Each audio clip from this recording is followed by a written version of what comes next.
Hello and good evening, everyone. Welcome to the pre-Valentine's webinar tonight. I'm Laura Goldman, the dietitian, working with Premier Weight Loss to provide you this webinar tonight. And we're trying to stay a little bit topical here. So our topic is sweet without that sugar crash. Some Valentine's treats that fit your goals. And without further ado, we can get started. As always, even this week, remember it's the quality of your calories that matters. But I do recognize that maybe not every single thing we choose to eat during Valentine's Day is going to be the top of the line, toppest quality calories out there, because I don't expect perfection from anyone.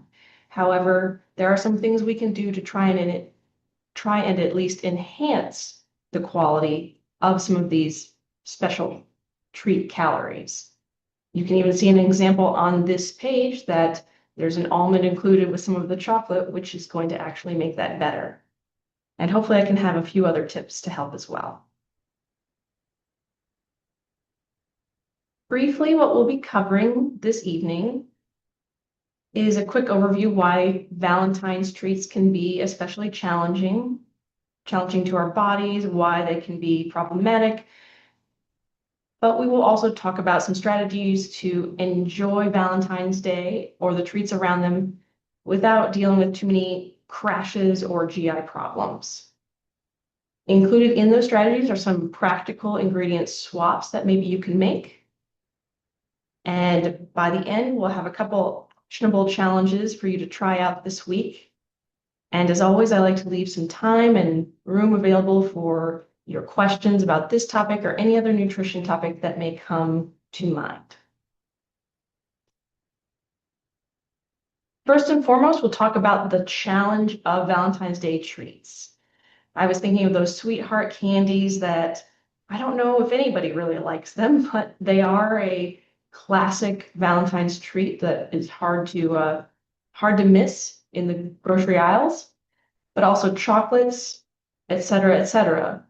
And typically, many of these treats are high in sugar and very low in protein and especially fiber. And so when you have that combination, we're looking at a rapid absorption by your gut, which equals a higher sugar spike and also a potential sugar crash where you may feel more fatigued.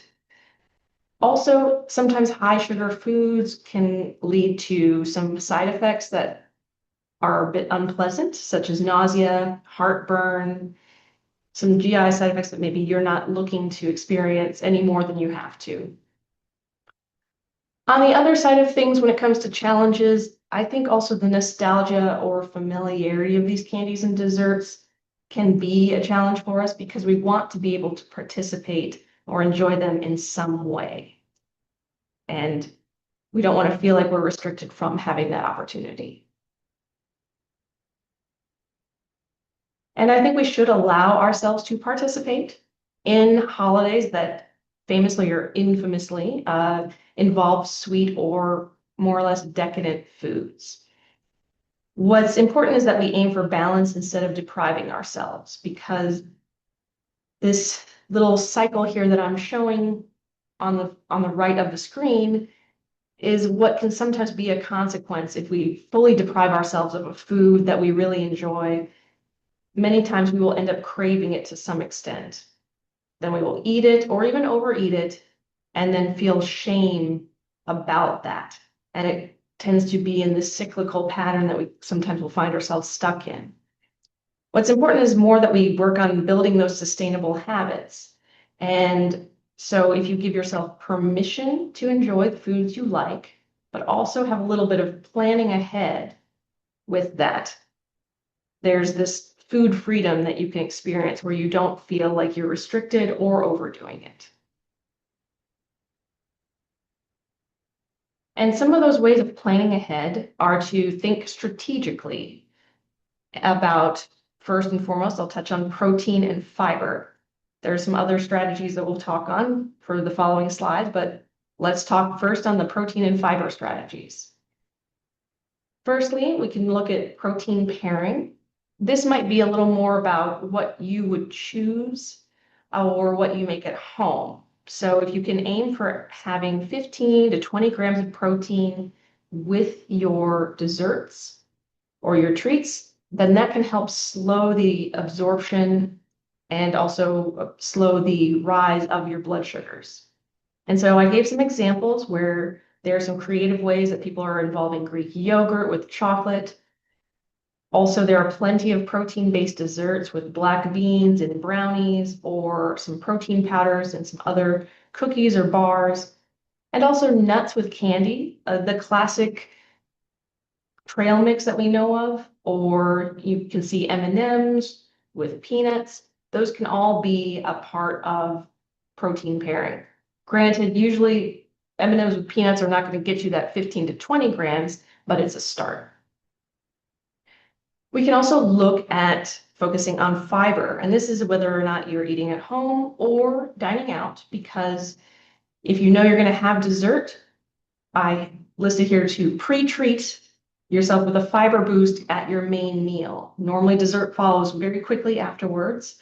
So if you can get fiber in ahead of time with veggies or some berries, then you're going to be able to help slow down that absorption when dessert finally comes. Also, you can include the fiber in your dessert. And so I gave a few dessert ideas here where we're talking about dark chocolate and almonds. So there is also protein in it, like I'd mentioned, nuts with candy, but almonds and dark chocolate, we can have a little bit of a fiber boost there. Chia seed pudding, if that appeals to you. I myself love chia seed pudding, but I know that texturally it can be challenging, so don't force it if you don't like it. Also, fruit-based desserts, which can be quite surprising. For example, dark chocolate dipped strawberries can be a very good fiber boost and fairly low in sugar. Strawberries, raspberries, berries in general are very high in fiber and tend to be low in sugar content. Also, dark chocolate is what we want to aim for because, again, it's going to be more bitter. There's going to be less added sugar involved. Moving on to dining out strategies. I'm a little cheesy to start out with, but why not be romantic and share your dessert? If the portions are a little bit larger, then it's better to try and split that dessert and not have as much of an impact. Also, if you do know where you're going to be dining out and you have access to that menu, take a look at it ahead of time and see what you can choose from that. We've talked about looking for where the lean protein is, and then we've also talked about aiming for some non-starchy vegetables to be next in line. Also, if you know that something like chips or rolls are brought ahead of time, you can ask for that to be brought with the food or not at all if you know that that might be something you will default to choosing and get full on over the main meal. And finally, communicate. If you have a supportive family member that you're dining out with or a partner that you're dining out with, they can help you uphold your needs and your dietary goals by helping you think strategically, pick strategically, and also not insist on extra helpings or a second dessert. You can approach it from a team perspective.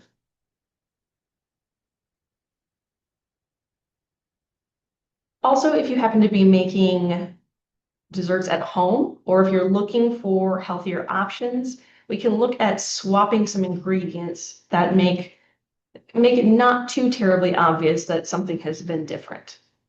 Firstly, we can look at some natural sweeteners.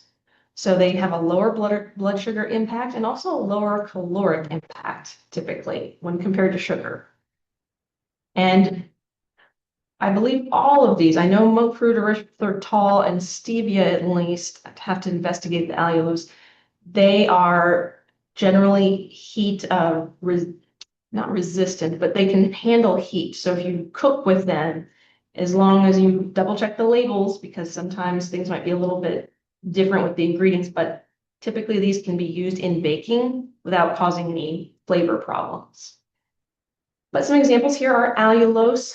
It does have 70% of the sweetness of sugar. It is a naturally occurring, chemically speaking, sugar, but it does not have the caloric or sugar impact. Our body doesn't really use it that way. And for an example, there is a candy out there called Smart Sweets. They usually make fruit type candies, but they are expanding. And they use allulose as one of their primary sweeteners. And so the sugar and carbohydrate impact is very, very minimal. I tend to recommend these to many people if they're looking for something like that. Monk fruit is also a natural sweetener that is very popular, more and more so, and I think pretty tasty. It does have a very slight aftertaste of, I suppose you could say maybe fruit quality. I don't know how else to explain it, but it tends to not interfere with the flavors of most foods. Erythritol is also utilized pretty frequently. I do comment here that you should be careful to not overdo this. It is a sugar alcohol. And while many people have mentioned, I've seen anecdotally that erythritol seems to not have as big of a GI impact on people. So we're talking gassiness or loose stools, sometimes that are associated with other sugar alcohols in products. I still think it's very important to be cautious because I do know it can be experienced. So try not to overdo intake on that. And my mention of some calories in it is also me correcting a statement I made long ago when I was talking about sugar alternatives. Because any sugar alcohol technically would be considered a nutritive sweetener, not a non-nutritive sweetener, because they do have some calories. The calories are minimal, so minimal that it's can practically, in my opinion, be counted almost as zero sometimes. For erythritol, especially because it's about less than 0.5 calories per gram. But I did want to mention that. And then finally, stevia. That one's pretty common. We're pretty used to seeing that one. It's in the green packets. It's a favorite of mine. And if you enjoy that flavor or don't find it disagreeable, I think that's a decent one to use as well.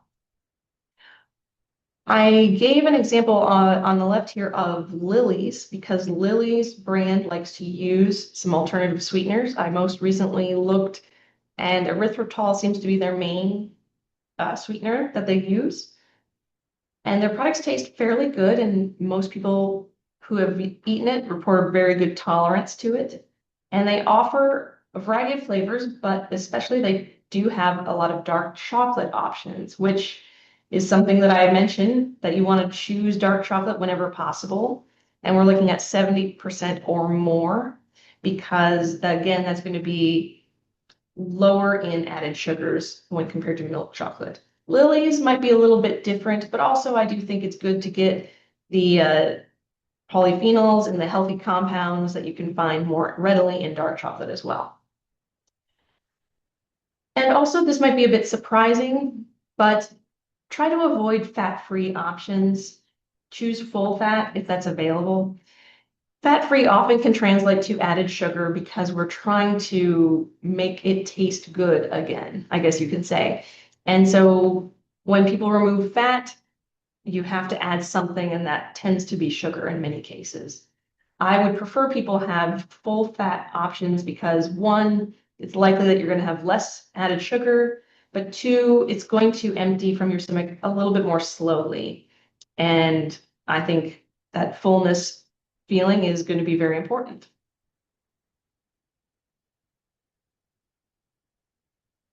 And since we were on the topic of ingredient swaps, I also wanted to talk about healthier recipes as well.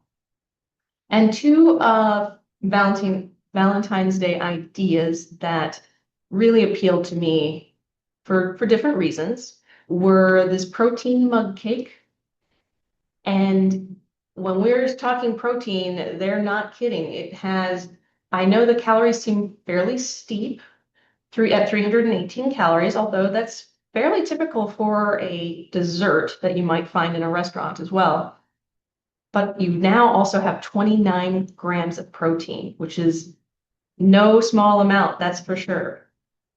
I debated about whether or not I should show the full page on these recipes, but in the interest of time, I do have the link here where it's workingagainstgravity.com with this chocolate protein mug cake.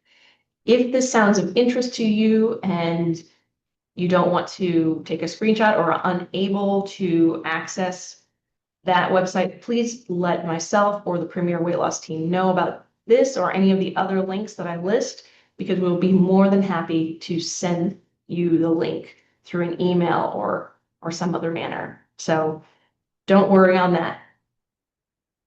The second dessert that sounds quite appealing to me, and this is a photo example from the website of this no-bake strawberry cheesecake. The calories are certainly less than the protein mug cake.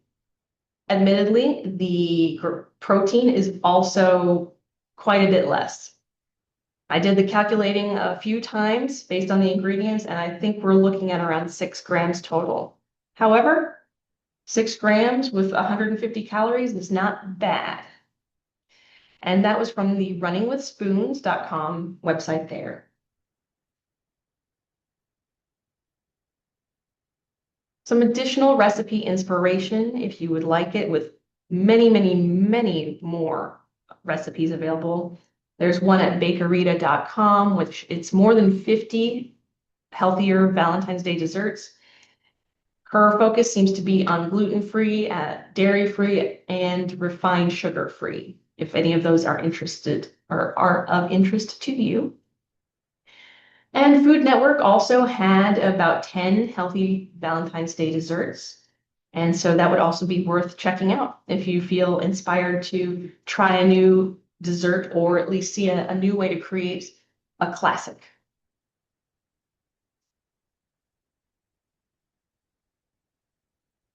And we're already near the tail end here because I've got your challenges for the week. And these do have a little bit to do with ingredients, not totally, but one of your challenges is to find ways to pair your favorite sweet treat with about 15 to 20 grams of that protein, since that was one of our first tips. And Greek yogurt, cottage cheese, protein powders, nut butters, all of these are very good to include. And maybe you can use some of those recipes for inspiration as well. And with that in mind, challenge number 2 is to create your own balanced Valentine's dessert. And so you can either try one of those ingredient swaps with one of the sweeteners with a favorite recipe you have, or try one of the recipes that was mentioned here this evening. And again, if you would like access to those websites or to see the recipe in full, by all means, please let myself or one of the Premier Weight Loss team members know, and we can get those to you. So to put this all together, remember that sweet treats can absolutely be a part of your journey while on GLP-1 medications, because it's a fact of life that we will have foods that are maybe not 100% aligned with what our definition of the healthiest foods are, but we still should allow ourselves to enjoy them. And so finding that balance is far better than trying to restrict yourself for an indefinite amount of time. Remember that we can use protein, fiber, some of those smart swaps as tools in our toolkit for eating healthier, and use this time to explore some new foods and some new recipes that maybe you wouldn't have had a chance or the inspiration to try until now. And with that, I'd like to open this up to any questions. All right. Well, I hope everyone has an absolutely wonderful rest of the week, a very happy Valentine's Day, and I hope to see you in the next one. Bye.